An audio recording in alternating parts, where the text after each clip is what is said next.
বন্ধুরা তোমরা সবাই কেমন আছো? আবারও অনেক দিন পর কিন্তু চলে এলাম রান্নার একটা ভিডিও নিয়ে।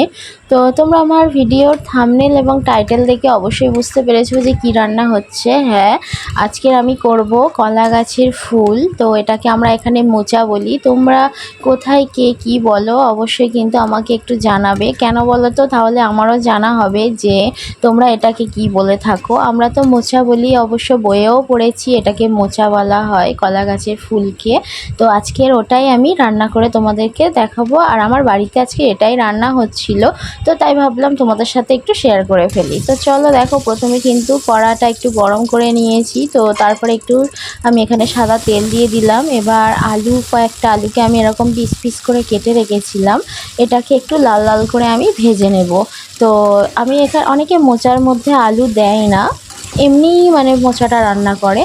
তো আমি এখানে আলু দিই, কারণ আলু দিয়ে মোচাটা রান্না করলে মোচাটা বেশ ভালো, খেতেও ভালো লাগে, আর মোচাটা একটু মানে কষা কষাটা বেশ ভালো হয় আর কি।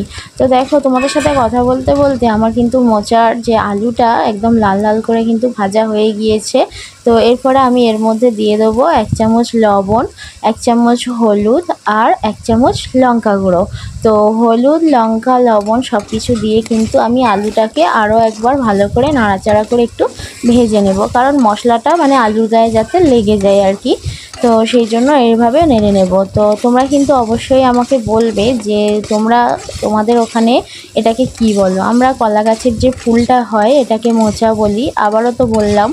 আর আমি বইয়েও পড়েছি যে কলা গাছের ফুলকে মোচাই বলা হয়, কিন্তু অনেক জায়গায় না আমি এটা লক্ষ্য করেছি যে অনেক রকমভাবে নাম দেয় আর কি। বিশেষ করে গ্রামাঞ্চলের দিকে মানে এর অনেক রকম নাম আছে। শহরাঞ্চলে হয়তো ওখানে তো বিক্রি হয় দেখেছি মোচা, আমাদের এটা কিনে আনতে হয়নি, আমাদের গাছেরই মোচা, আমাদের গাছে হয়েছিল আর কি। কলার যে কাঁদি পড়ার আগে মোচা হয়েছিল। তো যাই হোক, তো দেখো এরপরে আলুটাকে ভেজে তুলে নিলাম, নিয়ে আমি মোচার মধ্যে একটা ডিম দেব। আমি এটা ডিম দিয়ে করি, এটা তুমি বড়ি দিয়েও করতে পারো, ডালের যে বড়ি হয় ওই বড়ি দিয়ে, বা চিংড়ি দিয়ে। আমিও এখানে চিংড়ি দেব, তবে সেটা জাস্ট লাস্টে দেব। তো যাই হোক, দেখো ডিমটাকে একটু এরকম ঝুড়ো ঝুড়ো করে নেব। আগে ডিমটা ভালো করে একটু ভেজে এইভাবে খুন্তি দিয়ে একটু ঝুড়ো ঝুড়ো করে নেব। এখানে ডিমের ঝুড়োটা দিলে বেশ ভালো লাগে, টেস্ট লাগে আর কি।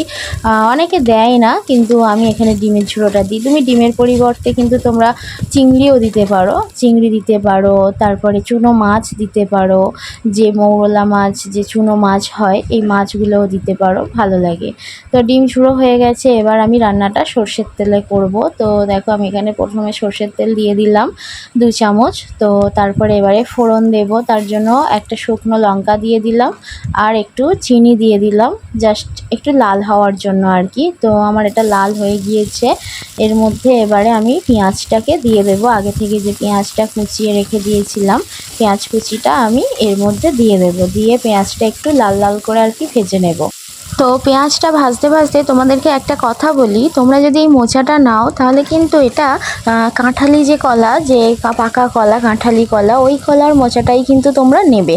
কারণ কাঁচা কলার মোচা কিন্তু তেতো হয়, রান্না করার পর কিন্তু তোমরা আর সেটা খেতে পারবে না।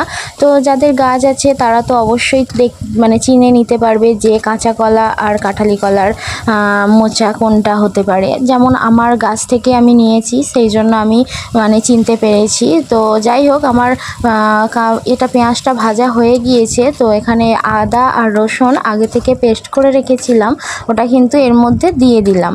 তো আদা রসুনের পেস্টটা দিয়ে একটু ভালো করে নাড়াচাড়া করে নিলাম। তো এরপর এর মধ্যে একে একে কিন্তু আবারও মশলাগুলো সব অ্যাড করব। প্রথমে একটু নুন দিয়ে দিলাম, আর নুন দেওয়ার পরে আবার এটা একটু নাড়াচাড়া করব, আর নুন দিয়ে একটু জলও দিয়ে দিলাম, কারণ মশলাটা যাতে মানে তলায় ধরে যেতে না পারে, তার জন্য একটু জল দিয়ে দিলাম। এরপরে দিয়ে দেব 1/2 চামচের মতো হলুদ গুঁড়ো, আর 1/2 চামচের মতো লঙ্কা গুঁড়ো। হলুদ গুঁড়ো, লঙ্কা গুঁড়ো, জল, নুন সব কিছু আমার দেওয়া হয়ে গিয়েছে। এবার কিন্তু আমি এটা ভালো করে নাড়াচাড়া করতে থাকবো। আর হ্যাঁ, তখন যেটা কথাটা বলছিলাম আর কি, আরও একটু জল দিয়ে দিলাম। তো যাই হোক, এটা একটু কষা হতে থাকুক। আর তোমাদেরকে তখন আমি যেটা বলছিলাম আর একবারও বলি, মানে এই যে কলা গাছের যে মোচা বললাম, যে কাঁঠালি কলা আর কাঁচা কলা, তোমরা যখন দোকান দিয়ে যদি মোচাটা কিনে আনো, হ্যাঁ, যাদের গাছ না থাকবে, যারা হচ্ছে কিনে আনবে, তারা কিন্তু অবশ্যই দোকানদারের কাছে একটু জিজ্ঞাসা করে নিও যে এটা কাঁঠালি কলার মোচা কিনা। আর যদি তোমরা কাঁচা কলার মোচা নিয়ে আসো তাহলে কিন্তু ঠকে যাবে। আমিও একবার এরকম কিনে এনেছিলাম, তাহলে ঠকে গিয়েছিলাম জানো তো। তো যাই হোক, দেখো আমার এখানে মোচা, আর মোচার মধ্যে আমি ছোলা দিয়েছিলাম, সেই জন্য মোচা আর ছোলাটা আগে থেকে একটু সেদ্ধ করে রেখেছিলাম। অবশ্যই একটু হালকা করে লবণ আর হলুদ দিয়ে মোচাটা কিন্তু সেদ্ধ করবে। তোমরা যখনই মোচা সেদ্ধ করবে, এবার তোমরা ছোলাটা অপশনাল, তোমরা ছোলাটা দিতেও পারো আবার নাও দিতে পারো, তবে ছোলা দিলে ভালো লাগে। আর মোচা আর ছোলা যখন সেদ্ধ করবে, মোচার মধ্যে তোমরা একটু হালকা করে হলুদ গুঁড়ো দিয়ে দেবে, নুন আর হলুদ গুঁড়ো সেদ্ধ করার সময় আর কি। মানে হলুদ গুঁড়োটা দিলে কি হয়, এই যে মোচার মধ্যে যে একটা কষটানি যে ভাবটা থাকে, হ্যাঁ, বোধ ভাবটা থাকে, সেটা কিন্তু আর থাকে না। ওই যখন মোচা সেদ্ধ করার পর জলটা আমরা ছেঁকে নেব, ওর মধ্যে দিয়ে কিন্তু ওই ভাবটা চলে যায়। তো দেখো মশলার ভেতরে মানে মশলা কষা হয়ে গেলে আমি ওর সঙ্গে কিন্তু মোচাটা ঢেলেও দিয়েছিলাম। আর তারপরে আমি আগে থেকে ভেজে রাখা যে আলু আর ডিমের ঝুড়িটা একসঙ্গে কিন্তু আমি এর মধ্যে দিয়ে এবার কষে নেব। তাহলে তোমরা কিন্তু অবশ্যই কিন্তু যখনই মোচা দোকান থেকে কিনে আনবে, ভালো করে কিন্তু যাচাই করে নিয়ে আসবে। আমার মতো যেন ঠকে যেও না। আমাদের গাছ আছে, জাস্ট এক সময় মানে খাওয়ার ইচ্ছে হয়েছিল, আর তো তার জন্য গাছে ছিল না, সেই জন্য কিনে আনতে গিয়েছিলাম। কারণ আমরা গ্রামে অঞ্চলে আমাদের কেনার প্রয়োজন পড়ে না, কারণ আমাদের গ্রামের এদিকে গাছপালা থাকে, ওখান থেকেই জাস্ট নিয়ে এসে রান্না করে নিলেই হয়ে যায় আর কি। তো যাই হোক, তোমাদের সাথে কথা বলতে বলতে কিন্তু আমার মোচাটা অনেকটাই হয়ে গিয়েছে। আর তবে আমি এখানে বেশি জল দিইনি, কারণ যেহেতু এটা আগে থেকে মোচাটা আমার সেদ্ধ করা ছিল, আর আলু তো ছোট ছোট করে পিস করে মানে ভাজা হয়েছিল, তখন কেটেছিলাম ছোট ছোট করে পিস করে। ভাজার সময় কিন্তু এমনিতেই সেটা ভাজতে ভাজতে অনেকটাই সেদ্ধ হয়ে গিয়েছে।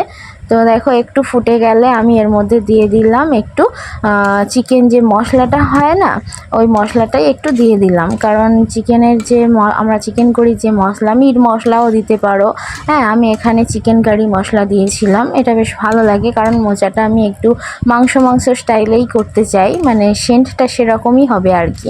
তো যাই হোক, মশলাটা দেওয়ার পরে একটু ভালো করে নাড়াচাড়া করে নেব। জলটা কিন্তু আমার অনেকটাই শুকনো হয়ে গিয়েছে, এবার এটাকে আমি নামিয়ে নেওয়ার পর্যায়ে আসি আর কি। তো প্রায় আমার এটা অনেকটাই হয়ে গিয়েছে, জলটা জাস্ট একটু হালকা শুকনো মতো হয়ে গিয়েছে, আমি তো বেশি জল দিইনি। তো দেখো এরপরে নামিয়ে নেওয়ার আগে কিন্তু আমি একটু গরম মশলা দিয়ে দিলাম, বাটা গরম মশলা। আর তোমরা যারা আমার আগের ভিডিও দেখেছো অবশ্যই জানো আমি বাটা গরম মশলাটাই একটু বেশি পছন্দ করি, কারণ সব কিছু জিনিস বাটাটাই কিন্তু তার টেস্ট অনেক হয়। তো তারপরে নামিয়েও নিলাম। তো দেখো উপর দিয়ে একটু জাস্ট ডেকোরেশন করে দিয়েছি চিংড়ি মাছ ভাজা। তোমরা চাইলে, আগেই তো বললাম যে অনেকে এটা চিংড়ি মাছ দিয়েও করে, আমি যেমনভাবে ডিমটা দিয়েছি তোমরা চাইলে ওইভাবে মানে চিংড়ি মাছটা ভেজে ওর সাথে দিয়ে দিতে পারতে। তো আমরা এমনিই ভাত দিয়ে যখন এটা খাবো, জাস্ট চিংড়িটা একটু গালে পড়বে, আর এটা ডেকোরেশন করেছি জাস্ট একটু ভালো লাগার জন্য আর কি। তো আজকের ভিডিওটা এইটুকুই, ভালো লাগলে অবশ্যই একটা লাইক করো। আর যদি কখনো সুযোগ পাই তোমাদেরকে কিন্তু আমি দেখিয়েই দেব যে কাঁঠালি কলার মোচা আর কাঁচা কলার মোচা দুটোর মধ্যে তফাৎ তো অবশ্যই আছে। হ্যাঁ, যদি কখনো সুযোগ হয় কিন্তু আমি এই নিয়ে ভিডিও তোমাদেরকে মানে দেখিয়ে দেবো, তোমরা যারা চেনো না জানো না। তো যাই হোক, আজকের জন্য এইটুকুই, টাটা।